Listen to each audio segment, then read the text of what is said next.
శరణమయ్యప్ప. మన గతంలో పాదయాత్ర చేసేటప్పుడు ఈ స్వాములు సైకిల్ యాత్ర చేస్తున్నారు. ఒకసారి ఆ స్వామి వాళ్ళ అనుభూతి తెలుసుకుందాం. స్వామి శరణమయ్యప్ప. స్వామి శరణం స్వామి. స్వామి శరణం స్వామి. స్వామి ఇట్లా సైకిల్ యాత్ర చేయడం వల్ల ఏమైతే లాభాలు ఉన్నాయి? సైకిల్ యాత్ర చేయడానికి, పాదయాత్ర చేయడానికి, భగవంతుడి దర్శనానికి వెళ్ళడానికి లాభంతో చేయరు స్వామి, భక్తితో చేస్తారు అదంతా. సో మనమందరం ఇలా ప్రయాణించే వాళ్ళందరూ మనమంతా భక్తితో ఇష్టంగా స్వామివారి దర్శనం కోసము వెళ్తున్నాము. ఆ కోణంలోన యాత్ర చేస్తున్నాం. తదుపరి మేము సైకిల్ యాత్ర చేయడం అనేది ఇప్పుడు వరుసగా 5వ సంవత్సరము. నేను అయ్యప్ప స్వామి మాల దీక్ష చేయడము ఇప్పటికి 18వ సంవత్సరం, నాది ఇప్పుడు 18వ పడి.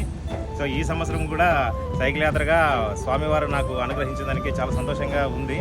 ఈ యాత్ర అనేది చెప్పుకోలేని అనుభూతి. ఇది దారిలో ఉన్న ఎన్నో కష్టాలు, ఇష్టాలు, నష్టాలు అన్నీ జరిగిపోతూ ఉంటాయి.